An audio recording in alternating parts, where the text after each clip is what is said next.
There we go. All right.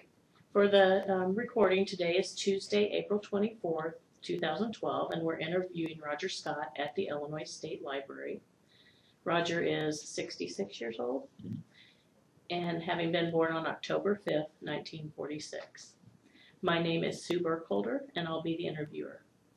So, would you like me to call you Mr. Scott or Roger? Oh, Roger's fine. Roger's fine? Okay. Roger, could you please state for the recording in what war and branch of service you served? I served during the Vietnam conflict, and I was in the Air Force. Thank you. What was your rank? I was an E5 staff sergeant. All right.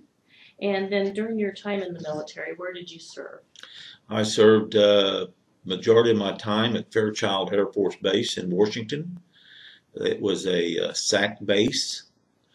Then, of course, we had B-52 bombers and KC-135 refueling planes.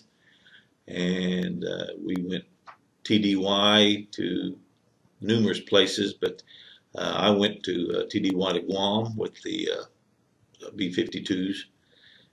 Some of our troops would go to Alaska, numerous places, but Guam is where my temporary duty was. Okay. All right. And while you were serving, what was your job or your assignment? I was actually had a AFSC, which is an Air Force Specialty Code, out of the motor pool, but when I got to Fairchild, I was assigned to the Field Maintenance Squadron on the flight line, and actually as a dispatcher. That is when I received a 5-1, which is basically the classification for a dispatcher. I run the flight line basically dispatching ground space units and personnel to the aircraft. Good. What would be a couple of your most memorable experiences while working in that position? Oh, you know, I guess whenever we would have different alerts, and when the klaxon went off and the pilot scrambled to them B-52s that was on alert carrying the nukes, that was always an exciting time because you know, always wondered if they was going to taxi to the runway and set, or if they was going to launch, and you wouldn't want to see them launch for the purpose of what it was. You know. And when we was on Guam, we had a lot of interesting things. We had there was 3 taxiways there that had like 85 to 90 52s on them, and it was exciting every day that we had what we call a ball game.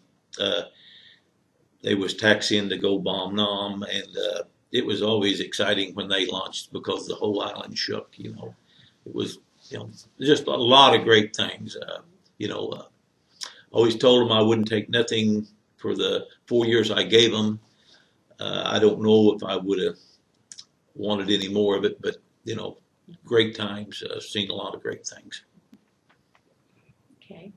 I'm sure there was probably some humorous and fun times that you had just, with your fellow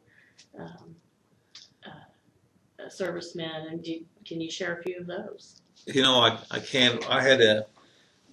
I made staff sergeant while I was on Guam, and then I took over the NCOIC of night shift, and I had a little boy, a little blonde-headed guy, and of course we was all kids, but we didn't realize it at the time, but his name was Phillips, and he was TDY from Pease Air Force Base. And he come in for roll call, and he was drunk. And after roll call, I took him aside, and I said, "Hey, buddy, you can get me in trouble, not only yourself." And I said, "What do you think I ought to do?" And he just had one strike. And he looked at me and he said, "Sarge, please don't take that little mosquito wing." He called it a mosquito wing. It was, I still think about it today because, bless his heart, he was like all of us was kids. And then one time I was over a work section of Filipinos that didn't speak English. I couldn't understand them. I couldn't understand, or they couldn't understand me. Uh, it was humorous because I got up and went every morning for probably 6 or 7 weeks until the base commander asked me what we done there, and I said we don't do much, sir, because we can't communicate. Well, he didn't like that, but that was okay. Typical military stuff, a lot of times just stupidity to a point, but yeah. Okay. How was it? How easy or hard was it to stay in touch with your family? I got married probably 2 years into my enlistment, and my wife went with me to Fairchild. Then when we went TDY, she came home. Letters was pretty slow. If you wrote every day, you still had quite a lag there. Nothing like it is today. I mean, you pick up a cell phone or email somebody and it's there, but they usually lagged probably 3 weeks time the mail pouch went and all this stuff. So. Yeah, how was it when you got the mail? You was always anxious to get mail. You couldn't wait to get the first one, and get them, kind of coming. But there's nowhere like home, and you was always interested to know what was going on and hear from different friends. And the local church where we attended, they'd send a box of cookies every 6 months or something, and the camaraderie is really what keeps a GI going. The friend next to him that you meet, or someone from your state, or one of my best friends was a boy from Indiana, and we still visit each other today. Luckily, we're close enough that we stayed in contact, and it's really been great. Nothing other than your close family really comes close to the friendship you build up with them guys you serve with.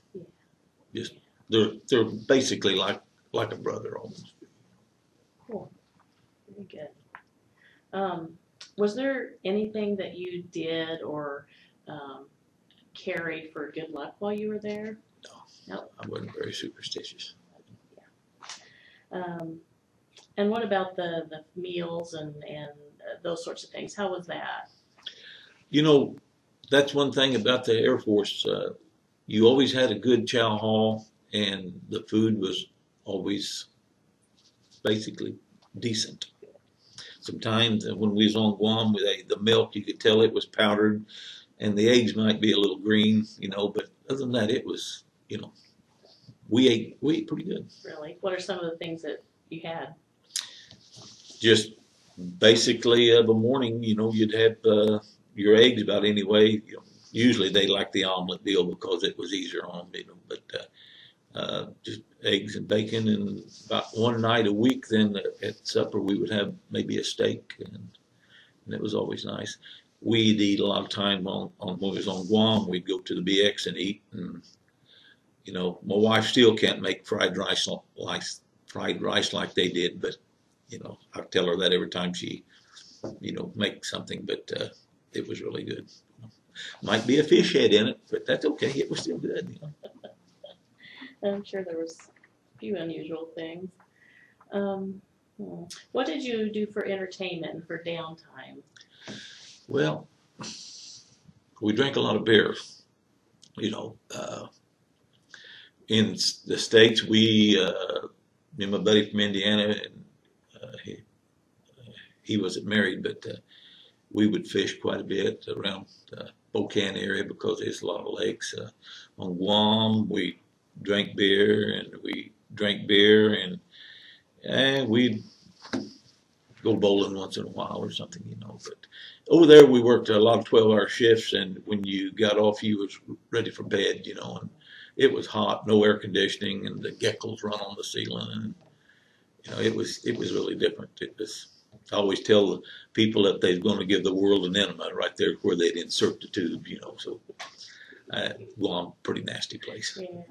Were there Speaking of geckos, were there any interesting things that happened with those?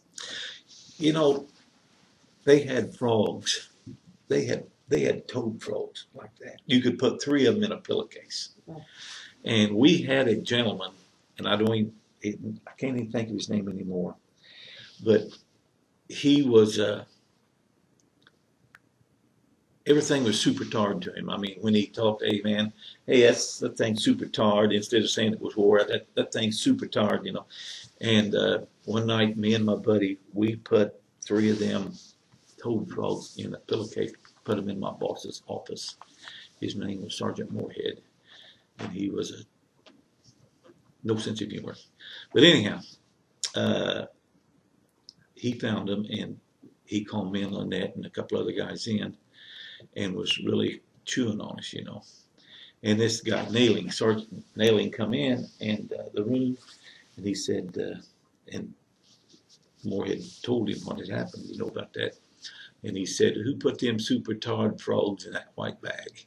And we was in trouble, but we all laughed so hard, even our boss laughed so hard that really, you know, we didn't get in any problem because it was so humorous. He was just, I mean, people are, you know, humorous. I'm sure there's plenty of stories like that. Oh yeah. Well, can you think of any others while we're at this point? Just anything else that sticks out to you? Oh, you know, when I first went to Fairchild, we went to the barracks. We lived in the barracks, and first thing my roommate told me, and he was from Moline, Illinois. His name was John Fredericks, and first thing he told me was, take your hat off, your dress hat. And I took my dress hat off, handed it to him, and he took the band off the inside of it. And he said, you know what this is? And I said, steel band, you know. He said, no, this is a GI quarter. And he said, I'm going to take you down to the laundry room and show you how to use a GI quarter. And with that band, you racked up the laundry, the dryer, and the washer. I mean, it was like putting a quarter in there. Just, you know, everybody, if there's a way to connive, a GI usually find it, or, you know, beat the system, and just, you know, there's, you know, a person thinks of hundreds of things of a day when he's, you know, got a little spare time about your time in the service and different people. And another funny story, and I wasn't really involved in it, but we had 2 gentlemen that lived down the hall from us, and one of them was a real sharp dresser. He had a shark skin suit, and they both get hammered about every night. And one evening, Rolak come in, and he was drunk, and he thought this other gentleman's locker was the bathroom, and he peed on his shark skin suit. And I mean, it was one of the best fights we ever seen, you know. Just a lot of things happen in life. Oh my. I'm sure those were good stress relievers too. Yeah. All right. Well, you've talked about your close friendships and that you have continued those. And you said, did you see combat at all? No, Not while you were in there. No. Okay. What about how, like when you were in Guam, how did the supplies work? Did they come from locally, or were they brought in, or, you know? You know, I know of nothing of any kind of manufacturing or anything on Guam. You know, I'm sure everything was shipped in through the Navy yards, bombs and stuff. MMS loaded the bombs. They had their truck drivers that, you know, backed underneath the wings and had systems to put them up. And I'm sure everything was shipped in. Probably not hot, but, you know, probably was armed later. You know. Yeah. And how is that? Just, I mean, how, as you saw all that happening and you knew, you know, I mean, we know that war is not nice, but how did that make you feel? Just, and what did you think about when those, You know, I know the old saying, war is hell, and I don't think there's any GI that ever served that had didn't have compassion for the other end of what was happening. You know, on our 52s, whenever they bombed, there was one bomb that was a leaflet paper, and I've got some of them, but it was about the size of a dollar bill, had Vietnamese written on it. It showed a picture of a 52 dropping bombs, and it basically said to the people of Vietnam, tomorrow we will be bombing a certain area, you know. The civilians, I really, you know, always felt sorry for them. Today, the people that was actually fighting on the other side, I mean, it's over. One of my doctors at the Marion Hospital is a little Vietnamese doctor that was probably my age. Very nice person. He probably didn't want to be there any worse than I did, you know, at that time. So I'm no hate monger toward the people of, you know, Vietnam. I'm glad that their economy has turned, and they're, you know, a good trade neighbor to us. Did any of, I don't know if any of your units saw combat time, but were there any casualties or anything among your unit that? You know, not particularly amongst ours, but one evening when I was at work, a bomber was taking off and it didn't clear and it went down and, you know, crashed and the crew was killed on it. But that was about the only, you know, fatality and stuff that, you know, I was involved with. Of course, the next day we went down to the beach close to where it happened, and you know you can see the stuff floating back in, the helmets and stuff and everything, and it touches a person. It, you know, the person that it didn't touch, you wouldn't want to be around anyhow, you know. Yeah. Did you, well, during your time, did you receive any citations or medals or anything like that? Just ever so often, you know, you get a longevity ribbon and such as that. Of course, firing range, you get your ribbon for, you know, excellency and all that. But other than that, no. Well, how did your military experience influence your thinking about war or the military in general? You know, as far as war in general, I hate it. I mean, I'll be truthful with you. It's terrible, you know. But at the same time, hey, if you're going to do it, go do it right. You know, I never could understand why we put the leaflets out because, you know, the people of Vietnam, the civilians could read it, but so could our enemy. You know, uh, the military in itself, hey, it's a necessary evil. We got to have one to stay free. All these people that's our friends aren't our friends when we quit giving to them. You know, I guess, you know, they said what, war is hell, and it is. So. Well, where were you serving on Guam when you got out of the military, or had you come back? And we come back, and I was home probably. We was back probably. I think I had like 3 months to go whenever we shipped back here. Mm-hmm. Was the Vietnam War over? It was starting to come down. You know, it was they already. I think they basically had pulled out. Was, you know. And how did you feel when you knew it was just a little bit of time left? And I felt real good. You know, every morning a senior master sergeant over retention would come by and pick me up and take me to coffee, trying to get me to re-enlist. And I went with him every morning to base ops, and we had coffee and had a good time. And when it was down to about 1 week, he asked me that morning, "Are you going to re-enlist?" And I said, "No, I'm not." You know, and he didn't stop for coffee to get me to take me to coffee anymore. You know, I guess I disappointed him, but I was glad to get out and come home. You know, it's hey, if a person wants a career of that, that's fine. But it wouldn't for me.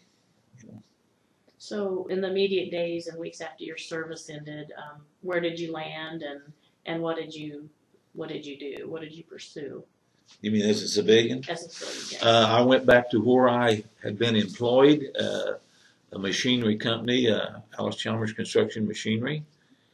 I worked there probably another year. They wanted me to transfer to St. Louis, and I really didn't want to. And so I went to, found a different job. Went to work for a Ford tractor dealership in Mount Vernon. I worked there for 20 years. We closed it because of the farm economy. And then I went to work in a Napa store in Wayne City, Illinois, that's about 18 miles away. I partially retired there about a year ago. I still work Mondays and Fridays to have something to do. I've never been full time with my wife, 24 hours a day, and I'm having to work into that a little bit, But, life's been good to me. I've really, the military didn't hurt me a bit. And I know there's people that's had, lasting problems from it. And these boys coming back now, that's one reason why I'm in the DAV, not for what they can do for me, but maybe what that we can do for some of these kids that's going to come back with less arms and legs and mental problems. And, What you mentioned DAV. What other organizations or organizations have you joined, like veterans organizations? This is the only one. Like I said, me and Mr. Buck has been friends for years, and I finally got time to help in a service club. And of course, the DAV is a non-alcoholic club, and our concern is strictly about the veterans. We don't play bingo, which is great for those that do, and we don't have a bar. We meet at a community building, and we are about the veteran. We take coffee to the nursing homes, at veteran nursing homes. We buy them clothes if they're odd shaped to where the government don't take care of them. We furnish transportation. We are now collecting money to buy a new van. We are setting up at different businesses in Mount Vernon, and selling poppies, and we're got a real good start on it. But we are about service to the veterans. Very important. That's what it's all about. Yes. Hey, if I want to join a club, I'll join the Moose. Mm-hmm. But I'm not into that stuff. But we are about the veterans. Good. So for immediate and a little bit longer term plans, that's what you hope to do, is just keep serving and. Yes. I'll probably next year I'll have a little more time, and since I'm just partially employed now, working 2 days a week, and I'll probably drive a van, one of the vans, and just help where I can. Good. That's really cool. That's actually what I would like to do when I don't have to work here. Yeah, well, Just do what I can to help others. Hey, I'm one of the lucky ones. I don't need a wheelchair ramp to get in a van. But some do, and that's what we're going to do. Hey, we're going to help them. Nice. Yep. Very nice.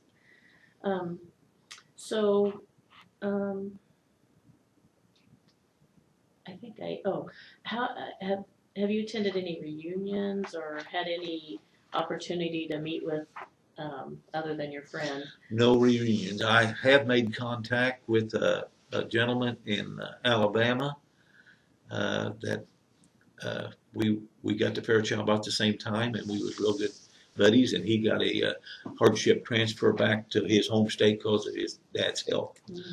And I've talked to him off and on once in a while, and he's done well in life, and.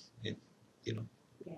How about, this is just kind of off the top here, but what about Facebook? I don't know if you use it or hear. I'm not into Facebook. A lot of my friends are, and everybody, my daughter and my son and all them. But I am. I'm not a big computer person. I mean, I don't know. You know, we use the computer for point of sale at work and stuff at work. But when I get home, I don't know. I got hundreds of things to do. You know, Rather than sit in front of a computer. no, don't want to do that. I agree. Oh goodness. All right. Well, are there any, anything else you can think of? Any stories that have come to your mind, or any last comments, or that you would like to share? You know, not really. I just, say that, hey, what a great country we've got. You know, I guess I was lucky in the fact that it cost me nothing but 4 years of my time. To those that didn't come back from this war and the war before and stuff, the families, I have nothing but the highest respect for them. Sorry, I just had a question go. I have Yeah, I do that. All right, well, I can't think of anything else. I want to thank you for your time, and I want to thank you for your service. I really do appreciate that. appreciate that. So, I always try to, the Veteran Day services and different ones they have around, we always try to attend them, and there's just something about when they play them taps that it touches most Americans, but probably a veteran a little deeper.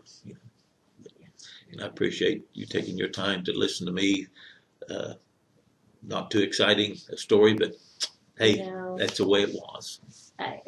My husband served in peacetime, and he was in 4 years and got out, and so he didn't see any combat either. But just the fact that you said yes, That's and it. you Hey, that's went it. and you served, That's it. and what you did while you were there was important. It kept that little piece of the military going, and you did the job that you needed to do. Everyone stands guard. It's there. Mm-hmm. They stand guard on something, and it's important. Mm-hmm. It may not seem to the guy doing it, nor somebody else looking at him, but it's That's right. It's important. And Without it, we wouldn't be where we're at. That's exactly right. So please don't discount what you've done, because it's just as important. So, Okay. but thank you very much. I appreciate it. Thank you. Mm-hmm.